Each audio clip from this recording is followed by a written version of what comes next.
हम लोग जैसे डेली के मेंस के लिए एक क्वेश्चन तैयार करते हैं, क्वेश्चन का डिस्कशन करते हैं। तो आइए आज हम क्वेश्चन को पढ़ते हैं। आज का क्वेश्चन था, भारत में अरावली पर्वतमाला की प्राचीनता को दर्शाते हुए भारतीय उपमहाद्वीप में उसकी पर्यावरणीय उपादेयता पर प्रकाश डालो।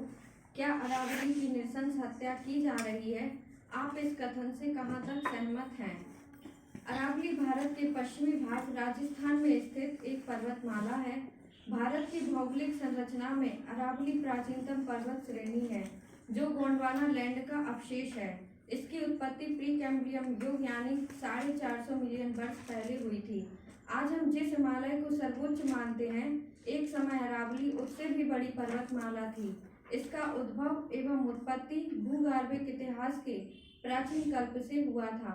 इसका निर्माण भारतीय टेक्टोनिक प्लेट और यूरेशियन प्लेट के आपस में गति करने के कारण हुआ था। यह 900 से 800 किलोमीटर की दूरी तक फैला है। कार्बन डेटिंग से पता चला है कि तांबा और अन्य धातुओं का खनन इस श्रेणी में कम से कम 5 शताब्दी ईसा पूर्व का है। इसकी प्राचीनता तब से है जब इस पृथ्वी पर सागरीय जीवों का आरंभ हो रहा था। हम गर्व कर सकते हैं इस बात पर कि जब इस विश्व में महासागरीय जीवन के अलावा कुछ नहीं था, उस समय यह अरावली पर्वतमाला अपना विकास कर रही थी। अतः हम कह सकते हैं कि अरावली का निर्माण मनुष्य की उत्पत्ति के कई मिलियन वर्ष पहले ही हो चुका था। अरावली की पर्यावरणीय उपादेयता। पहला, एक हरियाली वाली अरावली तीव्र जल की कमी का सामना कर रहे क्षेत्र के लिए भूजल पुनर्भरण के रूप में कार्य करती है। नंबर 2, यह बढ़ती मानव जनित गतिविधियों और प्रदूषण के दबाव और झटकों को अवशोषित करने के लिए शहरी परिदृश्य के लिए एक बफर के रूप में कार्य करती है। नंबर 3, मध्य एशिया क्षेत्र से पश्चिमी प्रभाव से मैदानों की रक्षा करती है। 4, निचले हिमालय में पूर्व की ओर जाने वाले बाधा के रूप में कार्य करती है। 5, उत्तर भारत की जलवायु में योगदान देती है। 6, अरावली से निकलने वाली नदियां राजस्थान के शुष्क क्षेत्रों में जल के बजट को नियंत्रित करती हैं। 7, धूल भरी आंधियों को रोकने में योगदान देती है। 8, मरुस्थल के प्रसार को रोकने में बाधा रूपी कार्य करती है। और 9, पर्याप्त मानसूनी वर्षा प्रदान करती है। नृशंस हत्या। आज दुनिया की सबसे पुरानी पर्वतमाला अरावली खतरे में है। आज ऐसा प्रतीत हो रहा है कि लोग हनुमान बन गए हैं जो अरावली पर्वतमाला को उठा ले गए हैं। हम जानते हैं कि इसका विस्तार राजस्थान, हरियाणा, दिल्ली और गुजरात में फैला है और दिल्ली से महज 40 किलोमीटर दूरी पर ही अरावली में खनन का काम चल रहा है।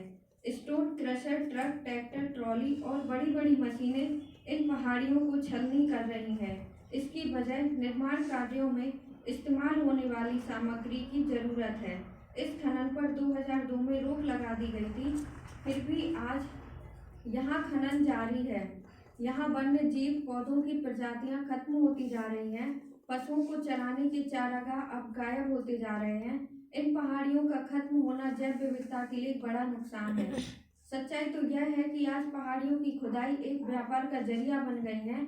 2018 में सुप्रीम कोर्ट द्वारा अरावली की स्थिति को जानने के लिए केंद्रीय समिति का गठन किया गया, जिसने बताया कि 50 सालों में 128 में से 31 पहाड़ियों का खनन द्वारा नामो निशान खत्म हो चुका है। असंतुलित विकास, प्राकृतिक संसाधनों के भारी दोहन, उत्खनन, खनन गतिविधियों और नाजुक वन परिस्थिति प्रणालियों के विनाश की नासमझ खोज ने भूजल संसाधनों को और कम कर दिया और प्रदूषण के स्तर को बढ़ा दिया है। बढ़ती आबादी और बढ़ते शहरीकरण ने अरावली की न सिर्फ नृशंस हत्या की है, बल्कि हरे भरे वातावरण को वीरान कर कई प्रजातियों और कई जानवरों की भी हत्या कर दी है। अरावली हमारी प्राचीनतम धरोहर है। आवश्यकता है हमें अपनी धरोहर को संभालने की। निष्कर्ष, अरावली प्राचीनतम पर्वतमाला के साथ साथ अपने आप में एक इकोसिस्टम है। जीवन की कितनी ही प्रजातियों का यह घर है।